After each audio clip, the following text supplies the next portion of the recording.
வணக்கம் நண்பர்களே, இது மை தமிழ் வாய்ஸ். இந்த உலகத்தில் இரண்டு வகையான மனிதர்கள் இருக்கிறார்கள். ஒரு வகை மனிதர்கள் வாழ்க்கை முழுவதும் வேலை செய்கிறார்கள். காலை வேலைக்கு போகிறார்கள், மாலை வீட்டிற்கு திரும்புகிறார்கள். மாதம் முடிந்ததும் சம்பளம் கிடைக்கிறது.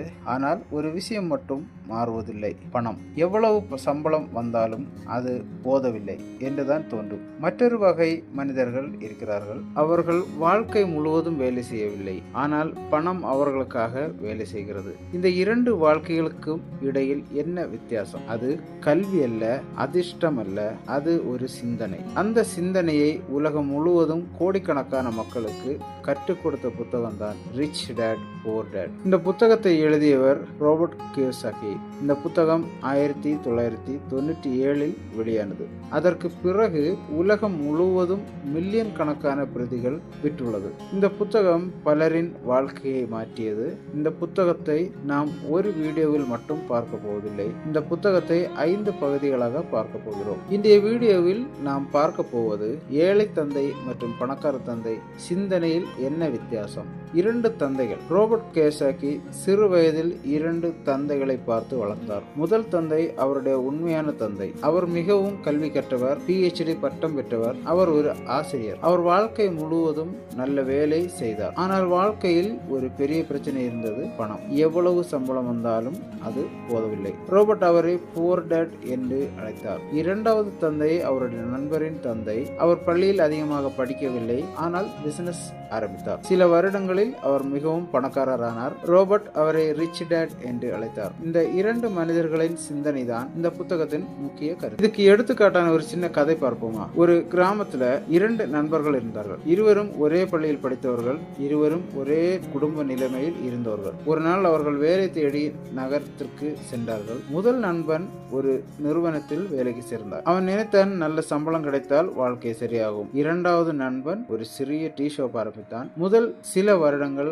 அவன் மிகவும் கஷ்டப்பட்டான். பலர் அவனை பார்த்து சிரித்தார்கள். ஒரு நல்ல வேலை பார்த்திருக்கலாமே என்று கேட்டார்கள். ஆனால் அவன் கைவிடவில்லை. 10 வருடங்கள் கழித்து அந்த டீ ஷாப் ஒரு பெரிய ரெஸ்டாரண்டாக மாறியது. முதல் நண்பன் இன்னும் வேலை செய்து கொண்டேதான் இருந்தான். அப்போதுதான் அவன் புரிந்து கொண்டான், வேலை வாழ்க்கையை நடத்தலாம், ஆனால் சிந்தனை தான் வாழ்க்கையை மாற்றும். பணம் பற்றிய சிந்தனை. புவர் டேட் சொல்லுவார், நல்லா படிக்கணும், நல்ல வேலை கிடைக்கும். ரிச் டேட் சொல்லுவார், பணம் எப்படி வேலை செய்கிறது என்பதை கற்றுக்கொள். புவர் டேட் ஒரு விஷயம் சொல்லுவார், பணம் இல்லாததால் அதை வாங்க முடியாது. ஆனால் ரிச் டேட் ஒரு கேள்வி கேட்பார், அதை வாங்க என்ன செய்யலாம்? இந்த இரண்டு வாக்கியங்களுக்கு இடையில் ஒரு பெரிய வித்தியாசம் இருக்கிறது. ஒருவர் பிரச்சனையை பார்க்கிறார், மற்றொருவர் வாய்ப்பை பார்க்கிறார். இதற்கான ஒரு சின்ன கதை பார்க்கலாம். ஒரு ஆசிரியர் ஒரு நாள் மாணவர்களிடம் ஒரு கேள்வி கேட்டார். அவர் ஒரு புத்தகத்தை எடுத்தார். அவர் சொன்னார், இந்த புத்தகத்தின் விலை 500 ரூபாய். உங்களிடம் பணம் இல்லை என்றால் என்ன செய்வீர்கள்? ஒரு மாணவன் சொன்னான், அதை என்னால் வாங்க முடியாது.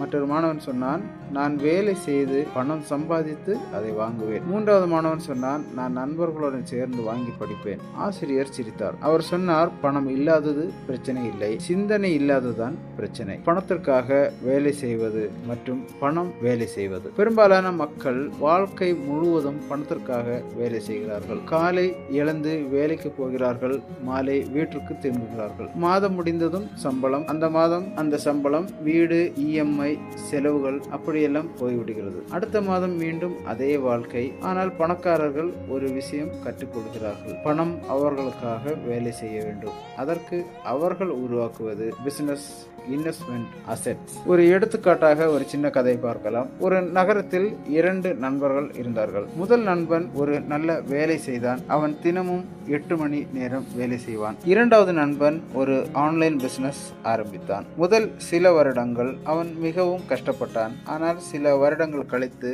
அவன் பிசினஸ் தானாக இயங்க ஆரம்பித்தான். அப்போது அவன் சொன்னான், நான் இப்போது வேலை செய்யவில்லை, என் பிசினஸ் தான் எனக்காக வேலை செய்கிறது. இந்த புத்தகத்தின் முதல் பகுதி ஒரு முக்கியமான விஷயம் சொல்லுகிறது. பணக்காரர்கள் மற்றும் ஏழைகள் இடையிலான முக்கியமான வித்தியாசம் பணம் அல்ல, சிந்தனை. அடுத்த வீடியோவில் நாம் பார்க்க போவது அசெட்ஸ் மற்றும் லயபிலிட்டிஸ் என்ன, பணக்காரர்கள் எப்படி முதலீடு செய்கிறார்கள். இந்த பணக்காரர்கள் மற்றும் ஏழைகள் இடையிலான முக்கிய வித்தியாசம் பணம் அல்ல, சிந்தனை. இந்த வீடியோ வீடியோ உங்களுக்கு பிடித்திருக்கும் என்று நம்புகிறேன். பிடித்திருந்தால் தமிழ் வாய்ஸ் சேனலை லைக் மற்றும் சப்ஸ்கிரைப் செய்யுங்கள். அடுத்த வீடியோவில் நாம் பார்க்க போவது அசெட்ஸ் மற்றும் லயபிலிட்டிஸ் என்ன, பணக்காரர்கள் எப்படி முதலீடு செய்கிறார்கள் என்பதை. நன்றி, வணக்கம்.